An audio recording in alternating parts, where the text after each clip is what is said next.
I'm here with a personal hero of mine, Vegan Gains. Yo. Oh my God, this is a dream come true. Vegan Gains. Richard, what are we on our way to go do? We're gonna go to Parliament Hill in Ottawa, and we're gonna check out the pro-Palestine protest. Basically, these people are all scumbags. It's October 5th, and essentially they're celebrating the October 7th massacre in Israel.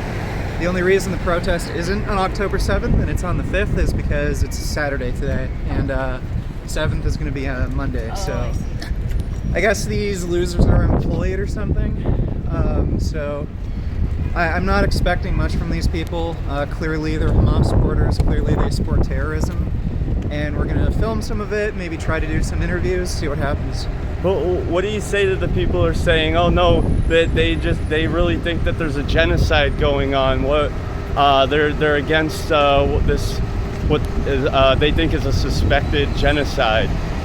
Well, there's absolutely no evidence that it's a genocide. Only about 40,000 total deaths have been reported so far, out of a population of 2 million. So the likelihood that it's a genocide is incredibly small. They also haven't been able to have any proof of intent of a genocide. And Israel's doing everything they can as far as humanitarian efforts, like supporting aid, food, medicine, going through the border. How do you think this ties into to veganism and a movement against oppression and a movement for animal liberation? So veganism is the idea of giving human rights to animals. So fundamentally, as a vegan, you should care about human rights. And the issue in Israel very much relates to human rights. Israel is a liberal, secular, democratic state that's being attacked by a terrorist organization from multiple different countries.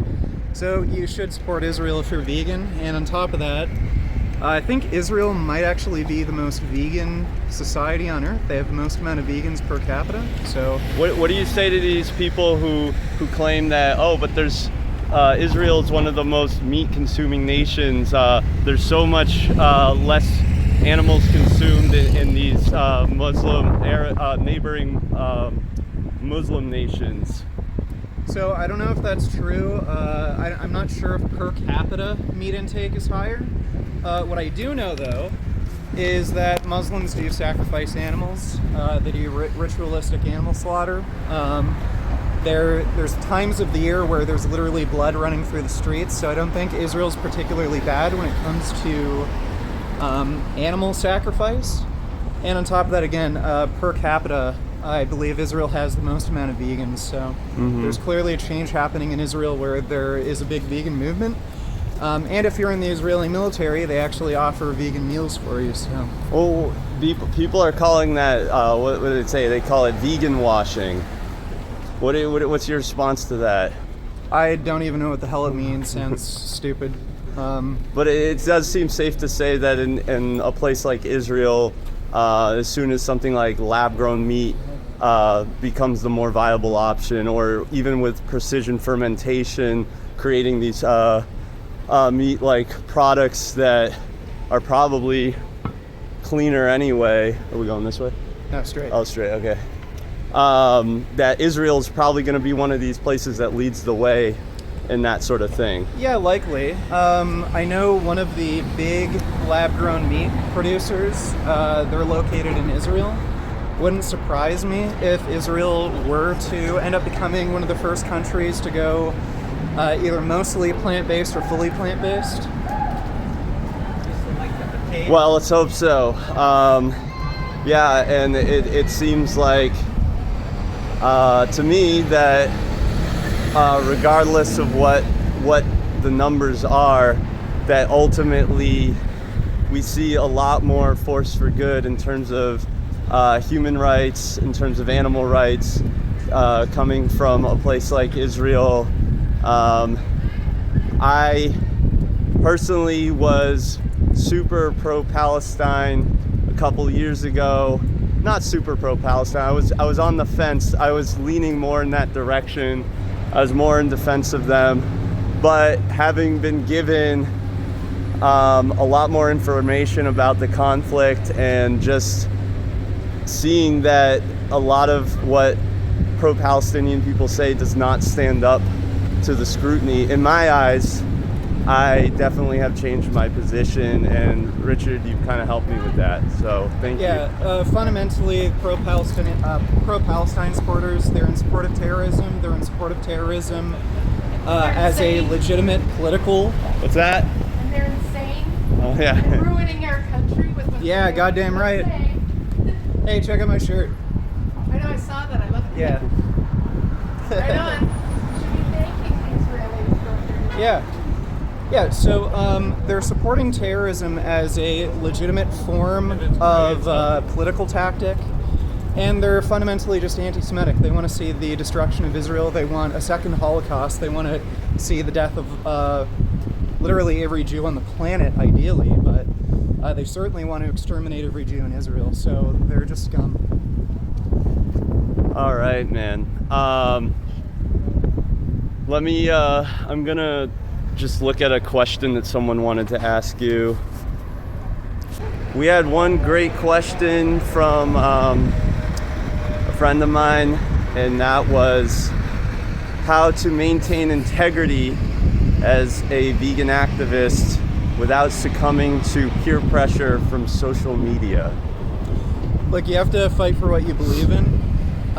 If you're letting other people dictate how you should act, how you should feel, your political beliefs, your ethical beliefs, then what are you really fighting for? Nothing, if you're just appeasing everybody around you. So you have to fight for your own beliefs. It's fine to listen to criticism, and it's fine to consider criticism. We can always be wrong sometimes. But if what they're saying just completely conflicts with your values and you can't find any good argument against any of your values or beliefs, then do your thing. You don't have to make friends with anybody. Not everybody has to like you. You could be the only person on the planet who supports you, but you have to support your own values.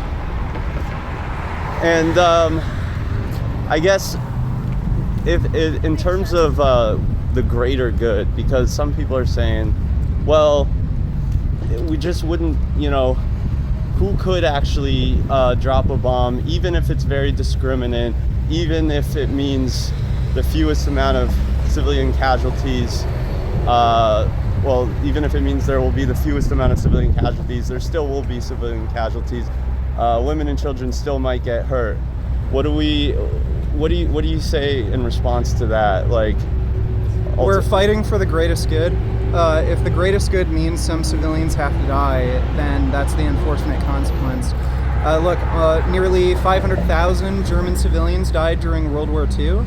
I don't think anybody's going to claim that those deaths were unjustified, and we should have abstained from the conflict and let Hitler invade other nations, exterminate Jews, exterminate political opponents, exterminate gay, trans people, gypsies, and anybody he didn't like fundamentally. So the greatest good came from accepting some civilian casualties, and it's just, an unfortunate reality that we have to accept. And it seems like we're doing a lot better in this. Well, this is probably the least civilian casualties to militants of any war, right? Yeah, so as far as urban conflicts, the Israeli-Palestinian conflict has the least amount of civilian casualties versus militant deaths of any other urban combat.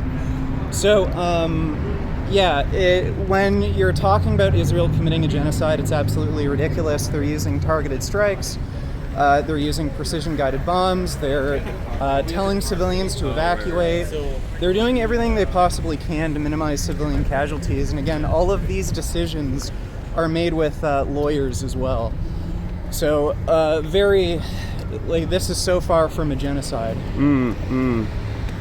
And I have a question which kind of gets back to the whole integrity thing, which is, what do you do when you find that your opinions on something like this, it could be anything really, are alienating you from the your friend group, from the rest of society?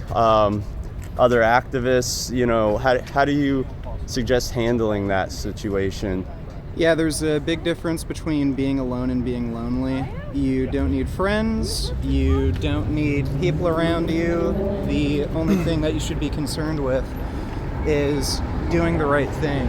If everybody around you is an idiot, a degenerate, scumbag, supports terrorism, supports the murder of innocent Israelis and Jews because they think Jews should be exterminated, fuck them, you don't need them. All you need is yourself and the values that you stand behind. What is Zionism, and why is it an acceptable movement or belief system? Zionism is just the belief that Jews should have their own country. That's it. There are many Muslim countries, there are many Christian countries, but for some reason, when people talk about making a Jewish country, that's not acceptable because there's double standards for Jews. Apparently, Muslims can create jihadist terrorist states like Iran that just want to make life a miserable living hell for everybody, but when Jews make a liberal secular democracy, people somehow have a problem with it. It's just pure nonsense. And there's nowhere in there's no Zionist charter that says that other religions and cultures can't exist alongside the Jews in the Jewish state. There's about a 20% Arab minority in Israel, and they have the exact same rights as other Israeli citizens. Right. Right. Well, hey, man, thanks so much for the talk. And obviously, I think everybody knows your channel, but give it a shout out. Yeah, so check me out on YouTube, Vegan Gains. Oh yeah, what about your Discord? Because maybe some people want to come and debate this topic with you. Yeah, so if you ever see any of my live streams, just ask me to link my Discord and chat, and you can come debate me. And I have a Discord, which I'll put in the description of this video, and we can talk about stuff there too.